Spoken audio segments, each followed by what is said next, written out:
사도행전 22장 1절에서 11절입니다. 교독하시겠습니다. 사도행전 22장 1절에서 11절. 동포 여러분, 내가 이제 여러분에게 드리는 해명을 잘 들어주시기 바랍니다. 군중들은 바울이 히브리 말로 연설하는 것을 듣고 더욱더 조용해졌다.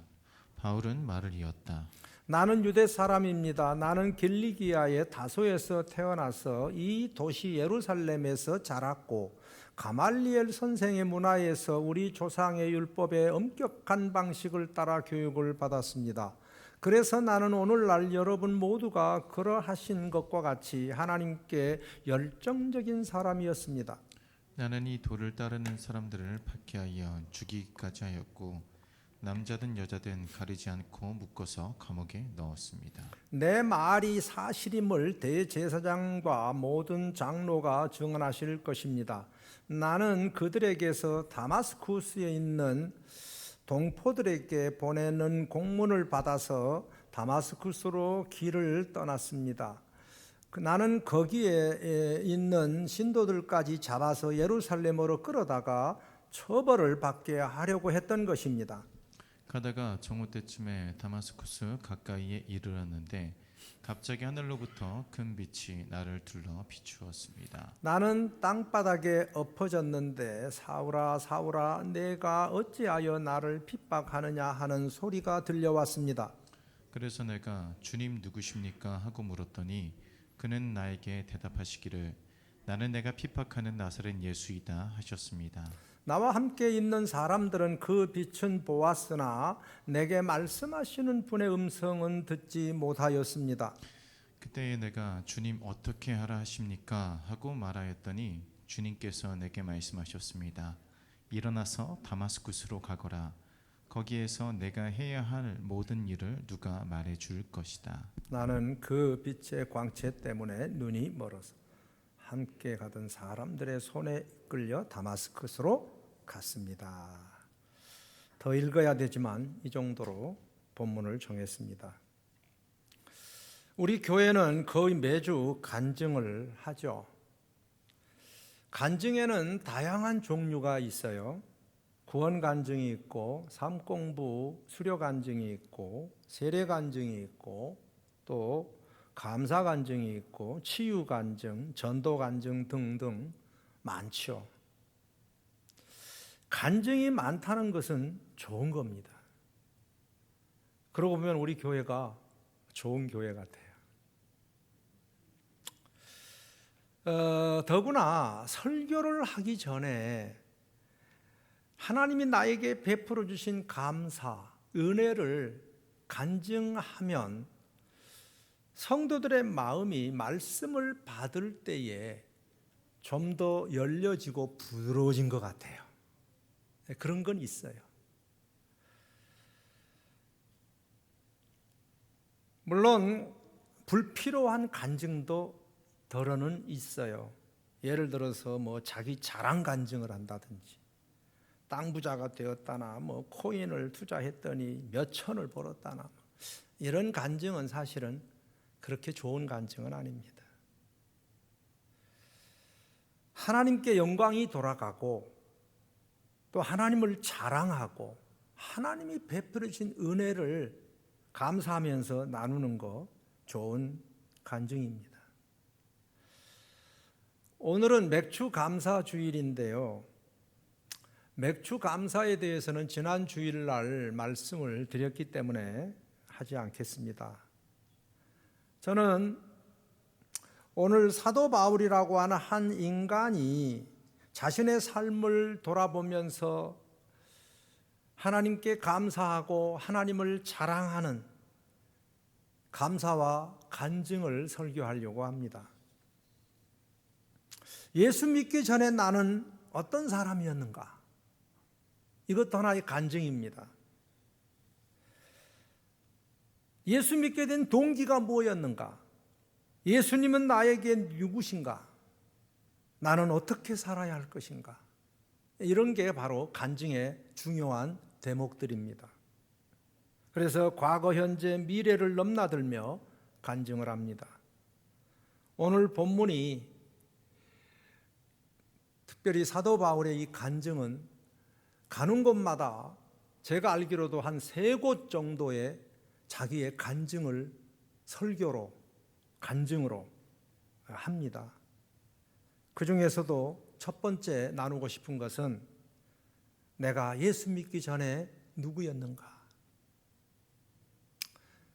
내가 예수 믿기 전에 어떤 사람이었는가? 3절에 나는 유대 사람입니다. 나는 길리기아 다소에서 태어났어요. 자기의 고향을 밝힙니다. 이 도시 예루살렘에서 자랐습니다. 다소에서 일찍 떠났나 봐요. 가말리엘 문화생으로 가말레일이라고 하는 참 귀한 선생님이 계셨습니다. 인격자십니다. 그분의 밑에서 문화생으로 공부를 했습니다. 우리 조상의 율법의 엄격한 방식을 따라 교육을 받았습니다. 그래서 나는 오늘 여러분 모두가 그러하신 것과 같이 하나님께 열정적인 사람이었습니다. 그는 뼛속까지 유태인이었습니다. 모세 율법을 철저하게 지킨 사람입니다. 율법을 신봉하고 하나님을 최고로 잘 믿는다고 생각하면서 자긍심으로 살았습니다. 그런데 문제가 있습니다. 아버지는 잘 믿는데 독생자 아들 예수님은 죽어도 안 믿습니다. 참 이상한 사람이었습니다. 그 당시에 유태인들이 거의 다 그랬댔습니다. 여러분, 아버지는 잘 믿는데 아들을 인정하지 않는다면 그것은 아버지의 마음을 이해를 못하는 사람이고, 그리고 아버지를 못 믿는 사람입니다. 아버지를 믿었으면 나를 믿었어야지. 그렇죠?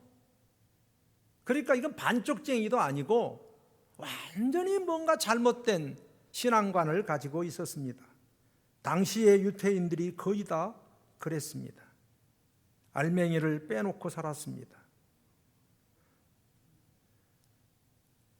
그는 율법을 신봉하고 하나님을 최고로 잘 믿는다고 자부했습니다. 꿈은 가말리엘 문화생으로 최고의 학문을 연구했습니다. 그리고 그는 장차 법률가가 되고 싶었습니다. 서기관이 되고 싶었습니다. 나는 이 도를 따르는 사람들을 박해하여 죽이기까지 하였다고 그랬습니다. 예수 믿기 전에 참 희한한 삶을 살았어요. 남자든 여자든 가리지 않고 묶어서 감옥에 넣었습니다. 이것은 과거 미완료형입니다. 완료되지 않는 상태로 지금도 계속되고 있었습니다. 내 말이 사실임을 아마 제사장들이나 장로들도 나를 너무나 잘 압니다. 내가 그들 밑에서 꼬봉도 많이 했거든요. 나는 그들에게서 다마스쿠스에 있는 동포들에게 보내는 공문을 받아서 다마스쿠스로 길을 떠났습니다. 나는 거기에 있는 신도들까지 잡아서 예루살렘으로 끌어다가 처벌을 받게 하려고 했던 것입니다. 굉장히 자기는 의로운 일을 하는 사람으로 살았습니다. 자신의 과오에 대해서 진실하게 고백하는 장면이 디모데전서 1장에도 나오지요. 내가 전에는 회방자요, 박해자요, 폭행자였다. 그러나 그러한 행동은 내가 믿지 않을 때에 알지 못하고 한 것이다. 예수 믿기 전에 그렇게 했어요. 하나님 믿으면서도 하나님께서 나에게 자비를 베풀어 주셨습니다. 원어를 찾아보니까 회방자는 중상모독자라고 했고요. 박해자는 핍박자, 폭행자는 난폭한 자로 살았습니다. 그러면서도 하나님 잘 믿고 살았습니다. 그게 잘 믿는 걸까요? 아버지가 그것을 바라실까요? 독특한 종교입니다. 객관적인 자기 평가가 그 당시에는 전혀 없었습니다. 누가 가르쳐 주지도 않았습니다. 당연히 그들이 그렇게 하니까 자기는 잘한 줄 알았습니다. 보세요. 나는 이 도를 따르는 사람들을 박해하여 죽이기까지 하였고, 누가 죽게 됐죠? 스데반입니다. 스데반을 죽게 하는 일에 이 사람이 가장 앞장선 사람입니다. 남자든 여자든 가리지 않고 묶어서 옥에다가 쳐넣습니다. 남들이 잘한다고 응원해 주니까 정말 잘하는 줄 알았습니다. 예수가 없고 복음이 없는 율법주의자들은 무식하면 씩씩하다고 그저 그것이 하나님을 잘 믿는 사람인 줄 압니다. 요즘은요, 신천지가 조금 약해졌지만 그래도 계속 저한테 편지가 옵니다. 이제는 드러내놓고 옵니다. 저더러 불쌍하답니다. 정말 무식한 사람들입니다. 너무너무 무식한 사람들입니다. 그게 자랑스럽게 생각합니다. 우리는 유다 지역에 지팔 하나 어쨌다나. 여러분, 결코 해서는 안 되는 일을 하면서도 잘못인 줄 모르고 살았습니다. 그러면서 나는 죄인 중에 괴수였다고 했습니다. 괴수라고 하는 것은 최상급을 얘기합니다.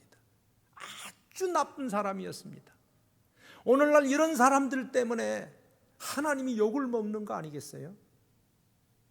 나 하나님 잘 믿어. 그런데 복음이 없는 거 있죠. 예수가 없어요. 성령님이 없어요. 그런데도 자기는 하나님 잘 믿는다는 겁니다. 과거에 사도 바울은 이런 사람이었습니다. 그러면 자기의 약점, 자기의 과오를 다 진솔하게 얘기합니다. 나는 죄인이었습니다.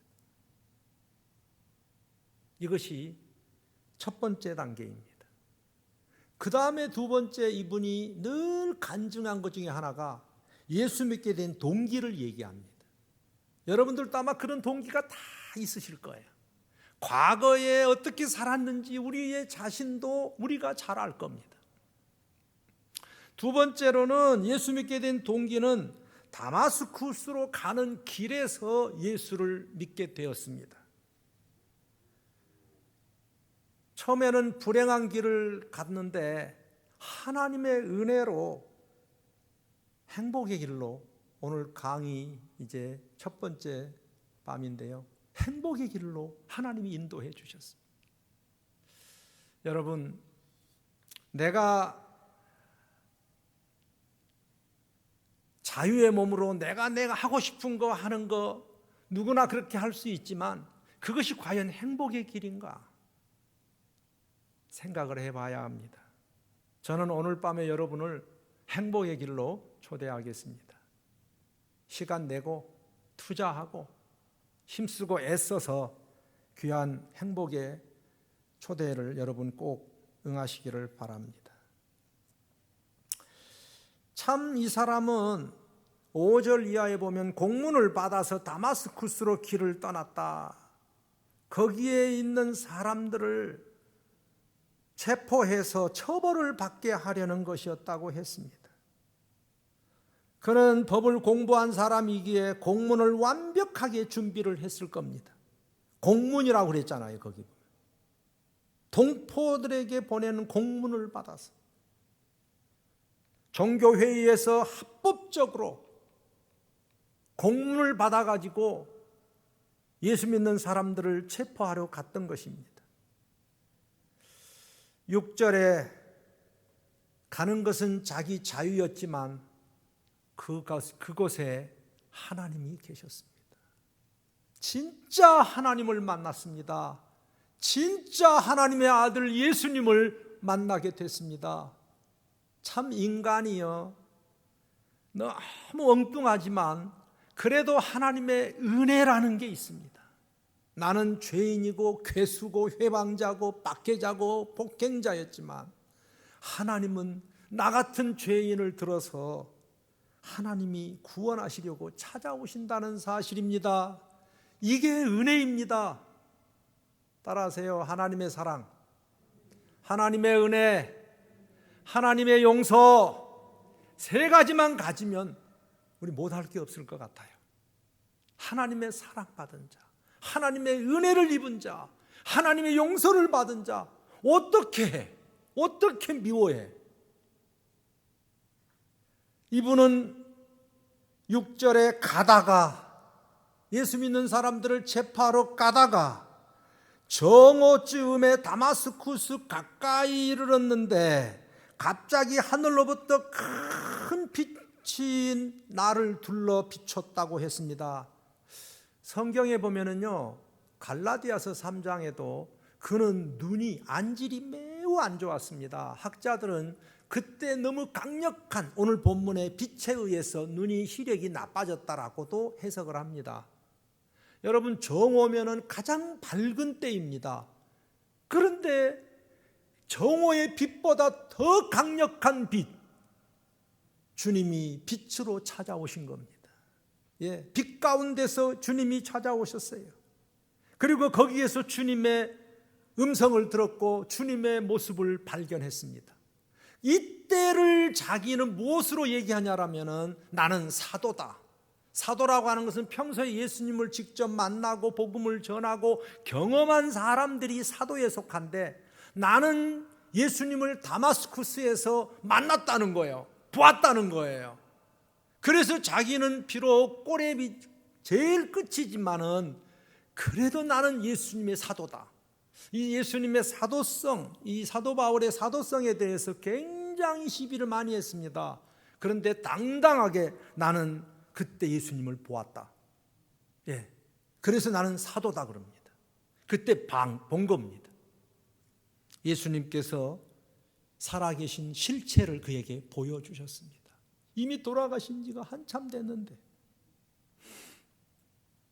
나는 땅바닥에 엎어졌는데 사울아 사울아 내가 어찌하여 나를 핍박하느냐 하는 소리가 들려왔습니다. 이 소리는 사람들이 하나도 듣지 못했다고 했습니다. 자기만 아는 소리였습니다. 여러분, 내가 이렇게 설교를 한다고 해서 사람들이 다 알아먹는 건 아닙니다. 진짜 하나님이 내게 주신 레마의 음성을 받는 사람들이 있습니다. 오늘도 그 음성이 들리시기를 축원합니다. 하나님의 음성이 들려옵니다. 누가 나를 위하여 갈꼬 하고 공중에다가 뛰어났는데 이사야는 내가 하고서 딱 자기가 하나님의 음성으로 듣는 겁니다. 사도 바울은 이 소리를 들은 겁니다. 빛은 사람들이 볼 수 있었습니다. 하나님의 음성, 하나님의 임재를 경험했습니다. 세상 종교는 자기가 신을 찾아갑니다. 싹싹 빕니다. 정성을 모으면 되는 줄 압니다. 그러나 기독교에서 말하는 진짜 하나님은 하나님이 인간을 찾아오신다는 사실을 믿으시기 바랍니다. 하나님이 진짜 찾아가십니다. 삭개오도 자기가 예수님 보고 싶어서 뽕나무에 올라갔지만 그러나 주님이 찾아오셨어요. 그리고는 쳐다보시면서 삭개오야 내려오너라. 주님이 초청했어요. 우리는 그 주님의 초청에 반응하는 존재입니다. 그렇게 해서 이 사도 바울은 예수님을 만나게 됐습니다. 믿게 됐습니다. 저는 우리 교회에 새로운 신자들을 보며 세례를 주고 또 그 집에 가서 예배를 드리며 어떻게 예수를 믿게 됐고 어떻게 만나게 됐느냐는 동기를 물어보면 편안하고 좋은 상태에서 만나는 사람들이 그렇게 많지 않습니다. 다들 힘들고 어려운 과정 속에서 예수님을 만나게 되고 믿게 된다는 사실입니다. 우리에게 이런 고난을 주신 것은 더 주님을 잘 믿도록 하기 위한 하나님의 사인으로 보시면 됩니다. 세 번째가 중요합니다. 세 번째가 뭔지 아세요? 예수님은 나에게 누구신가? 어떤 분인가? 나는 어떻게 살아야 하는가? 자, 다메섹에서 빛 가운데서 예수님을 만난 이 사울이 첫 번째 묻는 질문이 뭔지 아세요? 8절입니다. 내가 이렇게 했다는 거요. 주님, 누구십니까? 이것이 첫 번째 질문이었습니다. 이 말은 우리가 이 세상을 살아가면서 제대로 성경을 알고 예수님을 알고 나를 알고 가장 중요한 게 뭐냐면 지식입니다. 교훈과 책망과 바르게 함과 의로 교육하기에 유익하다고 했듯이 가장 우리가 관심을 가져야 되고 우리가 시간을 투자해야 되는 게 뭐냐면은 예수님은 누구신가? 의외로 우리가 예수님을 잘 몰라요. 등잔 밑이 어둡다고. 그래서 우리 교회에서는 끊임없이 성경 공부를 시키는 겁니다. 요즘 일반적인 교회에서는요, 성경 공부 안 합니다. 예배도 그냥 다 줄이고 딱 한 번 드리더라고요. 그런데 어디 있어요? 네? 비대면으로도 줌으로도 하고 대면으로도 해가면서 우리 생명의 삶 수료자는요, 학교에서 아이들을 가르치는 선생님인데 둘 다 뭐라 그러냐면, 목사님, 줌으로 애들을 가르쳤더니요, 줌이요 너무 힘들어요. 그러니 대면으로 생명의 삶 공부 가르쳐 주세요. 원래는 줌으로도 하려고 생각했다가 바꿨어요. 하나님의 은혜였어요. 이것도 정말 귀한 일입니다. 당신은 누구십니까? 우리가 가장 관심 있고 알아야 될 게 예수님이고 성경입니다. 저도 요즘 성경을 읽는데 너무 재밌어요. 너무 꼬셔요. 시간 가는 줄 모르겠어요. 역대하를 읽고 있는데요, 여러분, 하나님의 말씀인 성경을 사랑하시고 많이 읽으시기를 주의 이름으로 축복합니다. 축복합니다. 성경 말씀, 예수님을 아는 지식, 이것만큼 우리를 행복하게 해주는 게 없어요. 우리가 제일 먼저 관심을 가지고 첫 번째로 물어야 되고 관심을 가지고 투자해야 될 게 뭐냐면 당신은 누구십니까? 예수님에 대한 관심이었습니다. 당신은 누구십니까? 사도행전 9장에도 5절에 주여 누구십니까? 이르시되 나는 네가 핍박하는 박해하는 예수다 그랬어요. 주여 당신은 누구십니까? 너무 강력한 빛 가운데서 그분을 주여 당신은 누구십니까? 그런데 재밌는 것은 네가 핍박하는 예수다 그래요. 예수님을 생전에 한 번도 본 일도 없어요. 이전에. 그리고 예수님을 핍박은 왜 해? 내가 해본 일이 없어요.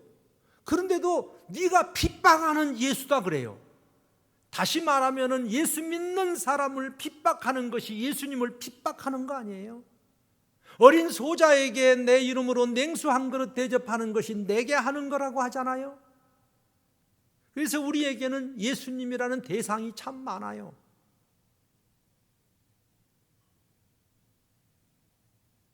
어떤 분이 그랬대잖아요. 예수님이 꿈속에 오신댔대요. 그런데 예수님은 안 하고 거지가 오더래요. 에이, 문을 탁 닫고 들어갔는데 그 다음날 다시 꿈을 꿨는데, 아니 예수님 오신다더니 왜 안 오세요? 야, 어제 갔는데 네가 문전 박대했잖아. 그랬대. 꿈에 하는 얘기인지는 모르지만 그래요. 예수 믿는 사람을 미워하거나 예수 믿는 사람을 박해하는 것은 곧 주님을 박해하는 거예요. 여러분, 내 속에서 아직도 진짜 예수 믿는 사람을 미워하는 생각이 있다면 오늘 회개하시기 바랍니다. 없나 보지 뭐. 회개하셔야 됩니다. 진짜 예수 믿는 사람을 내 마음속에서 저주하거나 미워하거나 어떻게 그 때문에 속 끓이고 있으면요, 정말 우리가 회개해야 됩니다. 오늘 본문 보세요. 네가 핍박하는 예수다 그랬어요. 엄청나게 우리는 큰 실수를 저지르고 있으면서도 자기가 그게 무슨 실수인지를 몰라요. 호세아는 그랬습니다. 6장에서 오라 우리가 여호와께로 돌아가자. 여호와께서 우리를 찢으셨으나 도로 낫게 하실 것이요 우리를 치셨으나 싸매 주실 것이라 그랬어요. 이 호세아 시절에 이 유대 사람들이 너무나 극한 죄를 지어서 하나님께서 매로 그들을 치리하셨어요. 그때에 뭐라 그랬습니까? 2절에 여호와께서 이틀 후에 우리를 살리시며 셋째 날에 우리를 일으키시리니 우리가 그의 앞에서 살리라. 그렇지 않으면 우리는 죽는다. 그렇게 말을 하면서 그러므로 우리가 여호와를 알자. 힘써 여호와를 알자. 우리가 그동안에 너무 성경 안 읽었어. 우리가 너무 하나님 모르고 하나님 믿고 살았어. 이 사울이 그랬잖아요. 하나님 잘 믿는 사람이라고 생각하고 열심당원이었단 말이에요.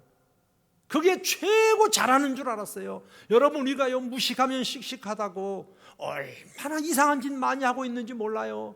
정말 하나님의 말씀으로 우리 자신을 이렇게 한번 조명해 보면요, 내가 하고 있는 게요 굉장히 위험할 수도 있어요. 그런데도 자기는 의를 위해서 한다고 생각을 해요. 아니요, 다 자기의예요. 자기의예요. 하나님을 오히려 더 아프게 하는 의. 사도 바울이 그랬어요. 그 전에 여호와를 알자. 힘써 여호와를 알자. 아는 것이 힘이다라는 명언을 찾아보니까 16, 17세기의 잉글랜드 철학자 베이컨이라는 사람이 그랬더라고요. 그래서 영국의 격언이 됐더라고요. 예. 두 번째로 이 사도 바울이 예수 믿고 나서, 예수님 만나고 나서 가장 관심 있게 물었던 것이 뭐냐 그러면은 첫 번째가 당신은 누구십니까? 주님을 알고 싶습니다. 두 번째는 나는 그러면 뭘 어떻게 해야 될까요? 요거였습니다. 참 중요한 질문입니다. 10절 그때 내가 주님 어떻게 하라 하십니까? 하고 말하였더니, 그러나 개역 성경에 보면은 10절에 내가 이르되 주님 무엇을 하리이까? 똑같은 본문인데 어떻게 살아야 됩니까?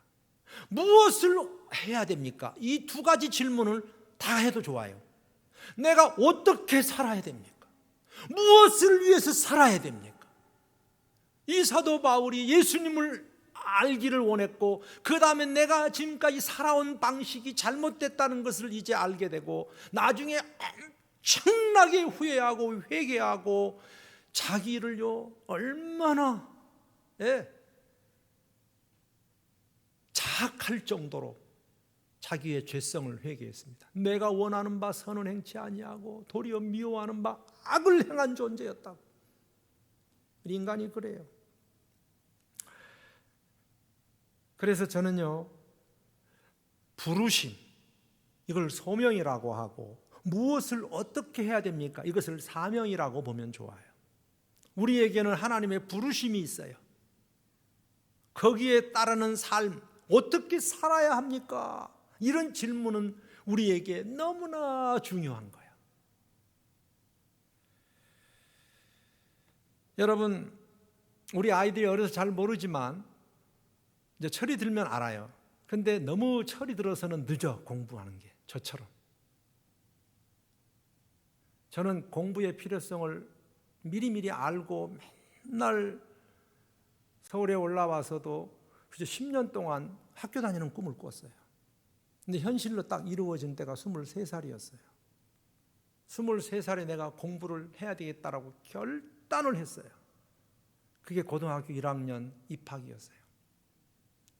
공부를 내가 왜 해야 하는지 이 철학에 대한 답을 얻었어요. 그래서 나보다 한 살 어린 선생 밑에서 3년을 공부를 했는데요.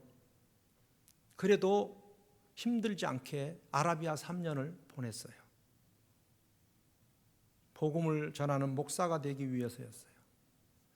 딱 왜 해야 되는지, 어떻게 살아야 하는지 이것을 딱 붙드는 순간 부끄러움도, 창피함도, 고생도 그 고생이 아니더라고요.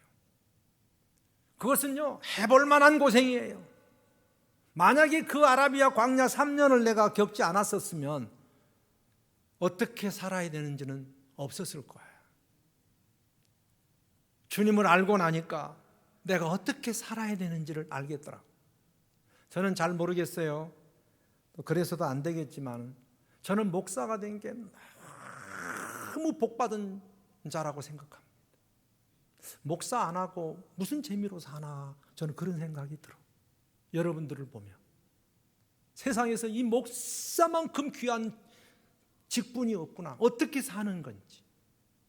그리고 이 성경을 읽을 때에도 이것은 나에겐 특권이 있어요. 성경이 본문을 쫙 얘기하면 어떤 방법이든 다 개인적으로 해석을 할 수 있지만 나는 내 주관적으로 해석해서 내가 준비해서 마음껏 전할 수 있는 특권이 있어요. 예. 누가 뭐 이렇게 해라 저렇게 해라 상관없어요. 하나님이 내게 주신 특권, 말씀을 전하는 특권, 이 권세, 이것은 세상에서도 누가 감당할 수 없는 특권이에요. 저는 주일마다 이 강단에 서서 말씀을 전할 때 이 특권을 가지고 전하는 거예요.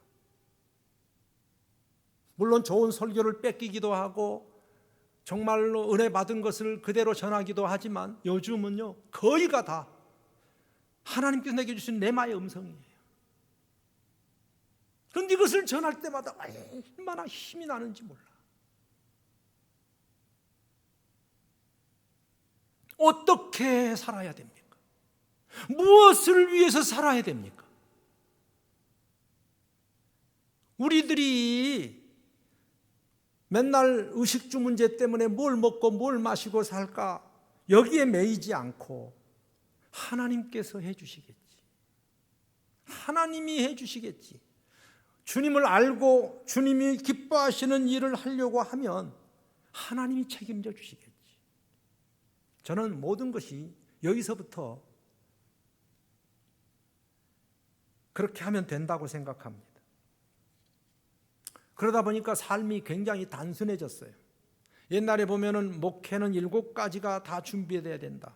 그런데 더 알고 보니까 목회는요, 영혼권에서 제자 만드는, 주님이 원하는 바로 그 교회를 하는 거예요. 이것이 딱 목표예요. 물론 그 가운데 어떻게 해야 하는지 연구하는 것은 이제 그 목사의 개인의 스타일이기도 하고 또 사명이기도 하겠지만, 어쨌든 주님이 기뻐하는 일을 하는 게 우리의 삶의 목적인데 이것이 여러분들도 같아요. 목장에서도의 모든 것들도 다 마찬가지입니다. 우리 개인도 그렇습니다. 이제는 삶이 어떻게 살아야 되는지를 분명하게 정해 주십니다. 마지막으로 한 말씀만 더 드리고 마치겠습니다. 4번째, 어쩔 수 없이 이번엔 4번째까지 가야 됩니다. 예수 믿고 나서 그는 이 15절입니다. 주님께서 그에게 말씀하셨다. 가거라.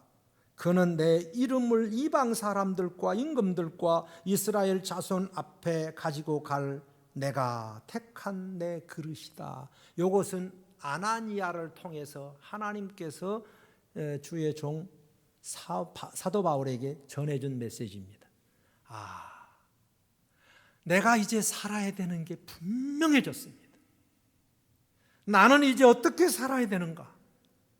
다른 사역도 많지만은 나는 특별히 불신자들을 구원하는 이방 선교의, 이방 전도의 사명자로 하나님이 보내셨구나. 이걸 붙든 거예요. 그것도 보통입니까? 네가 가이사 앞에 서야 하겠고, 로마에 가서 이 임금에게 복음을 전할 수 있는 사람이 되겠다고 하나님이 그에게 사명을 주신 거예요. 그러니 이 사람이 어떻겠어요? 이 엄청난 대사명을 가지고 시시하게 아무렇게나 자기 몸을 굴리겠어요? 예? 공부도 그냥 시시부지하게 하겠어요? 내가 어떻게 살 사람인데 내가 그렇게 살아요? 졸려요? 내가 장차 임금 앞에 서야 할 사람이고 전 세계에 복음을 전해야 될 사람인데 내가 그냥 아무렇게나 내 인생을 낭비해요? 여러분, 공부해야 될 이유, 살아야 될 이유를 분명하게 예수 안에서 찾은 거예요.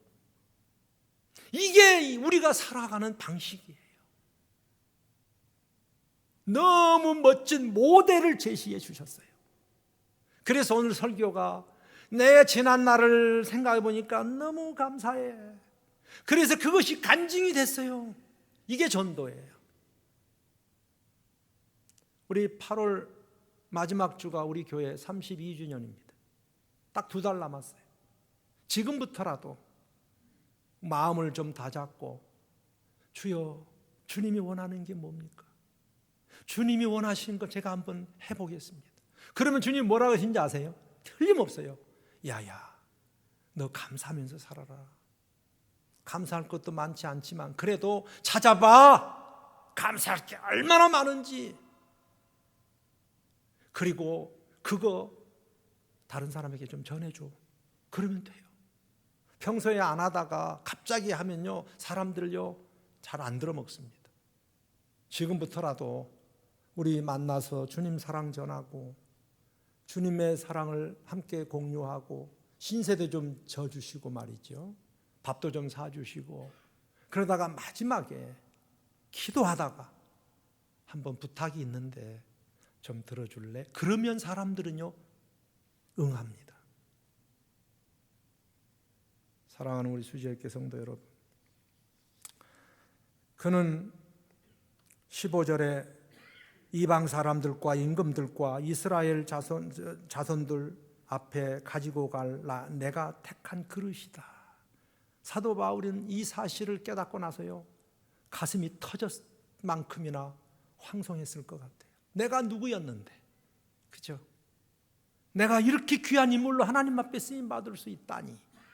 저도 지난 날을 생각해 보면요, 저 녹동 촌놈 많이 배우지도 못하고, 그런데 지나온 32년을 돌이켜 보면요 너무너무 감사한 거예요. 나 같은 것도 쓰시는데 하나님 여러분들을 왜 안 쓰시겠어요? 그런데 여러분 이거 아셔야 돼요. 하나님이 사람을 이렇게 쓰실 때에 하나님께서 직접 다마스쿠스에서 내가 너를 이렇게 쓰겠다라고 하지 않고 그 주변의 사람들을 통해서 이렇게 인도를 해 주셔요. 누구한테인지 아세요? 그 주변의 사람들이 눈이 멀어가지고 이러고 있는데 어떻게 할 수가 없어요. 그래서 주변 사람들이 그를 에다가 아나니아한테로 데리고 가요. 여러분, 하나님의 뜻은요 하나님이 직접 말씀하시지 않아요. 이제는 사람들을 통해서 일하세요. 주의 종들을 통해서 일하신다니까. 박 목사를 통해서 지금 일하고 계셔요. 아니라고 하지 마세요. 32년 동안 그렇게 해오셨어요. 여러분들을 통해서 하나님이 일하고 계세요. 저는 요즘 참 행복해요. 우리 젊은이들이 예부 비상 공부를 지난주 마쳤는데 또 한 커플이 와가지고 7월 달에 저 좀 해주세요. 그러자. 7월 달에 또 하기로 했어요. 네. 그래서 제가 쓰임 받을 수 있다는 게 너무 감사한 거예요. 너무 감사해요. 사람을 통해서 하나님이 일하신다니까. 그리고 주님이 직접 말씀하시지 않고 아나니아라고 하는 이 사람을 통해서 하나님께서 일하셨어요. 네가 이방인의 선교사요, 임금 앞에 서야 될 사람이다. 가이사 앞에 서야 하겠고. 그래서 사도행전 27장에 보면은 유라굴로 광풍이 물려와도 하나님께서 뭐라 그랬어요? 너는 가이사 앞에 서야 될 사람이다. 하나님이 말씀한 그 사명 때문에 276명을 다 구원하잖아요.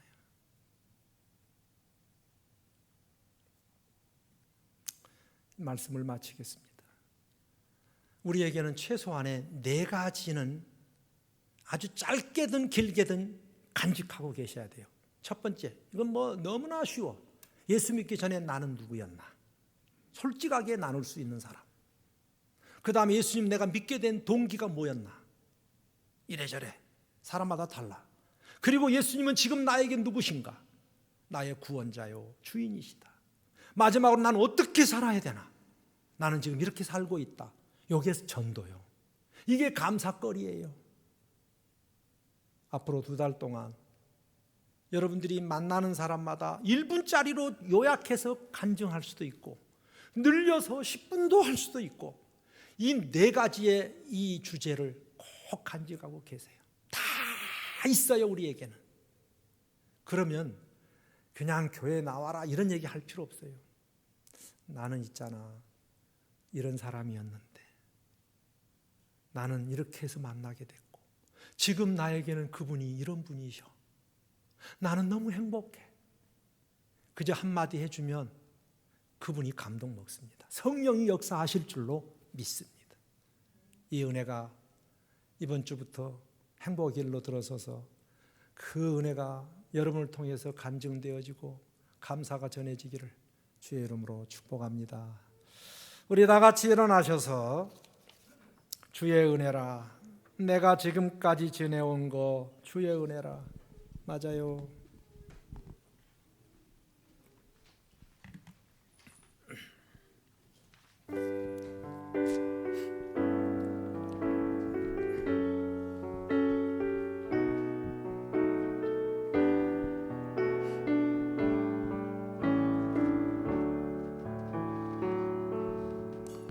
내가 지금까지 지내온 것은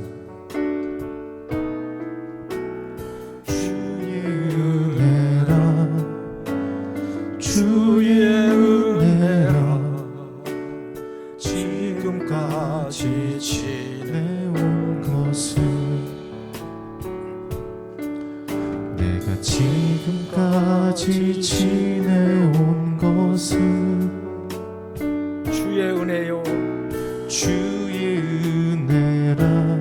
아멘. 주의 은혜라. 지금까지 지내온 것은 주의 은혜라. 주의 은혜라. 지금까지 지내온 것은 아멘. 주의 은혜라. 주의 은혜라. 지금까지 지내온 것은 여기까지만 하겠습니다. 오늘 말씀 생각하면서 내가 어떤 사람이었는데 나 같은 것을 주님 만나주시고 예수님 믿고 구원받고 이렇게 감사하면서 살게 해주신 게 너무 감사해서 짧은 간증거리를 만들어서 전하고 싶은 마음을 제게 허락해 주시옵소서. 주님 자랑하면서 살게 하여 주시옵소서. 다 같이 한번 기도하겠습니다. 할렐루야. 하나님의 은혜 감사합니다. 지금까지 지내온 거 하나님의 은혜이십니다. 여기까지 인도해 주신 하나님의 사랑 감사합니다. 32년을 한결같이 인도해 주셨습니다. 앞으로도 하나님 인도해 주실 줄로 믿습니다. 우리 수리제일교회 하나님 부탁합니다. 주님의 사랑, 주님의 은혜, 주님의 용서를 받았기에 오늘도 그 은혜를 잊어버리지 않고 과거의 나를 돌아보며 받은 은혜를 생각하며 주님 자랑하면서 살아가는 한 주간 되도록 도와주시고 2달 남은 앞으로의 일정들 영혼을 사랑하는 마음, 주님을 전하는 복음을 우리의 입술에 담아주시고 주님 사랑 전하게 하옵소서.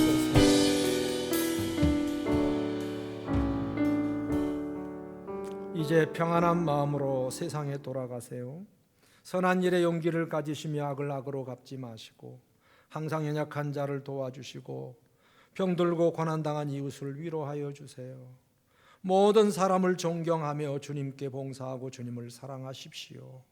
모든 일을 믿음과 사랑으로 행하시되 어떤 일에도 소망을 포기하지 마세요. 그리고 거룩하신 성령님께 순종하시고 기쁨과 감사의 생활을 해나가십시오. 우리 하나님 아버지는 여러분을 항상 도와주실 것입니다. 지금은 우리 구주 예수 그리스도의 은혜와 말로 다할 수 없는 하나님의 사랑과 성령의 감동 감화하심이 나 같은 죄인을 불러 하나님의 자녀 삼아 주실 뿐만 아니라 사명을 주시어 영혼을 사랑하고 또 감사하며 영혼을 사랑하며 복음을 전하기를 마음에 다짐하는 우리 사랑하는 주의 백성들 머리 위에 특별히 그동안에 먹을 거 입을 거 마음껏 주셔서 누리게 하신 추수감사 주일에 지금부터 주님 오시는 그날까지 영원토록 함께 있을지어다. 아멘.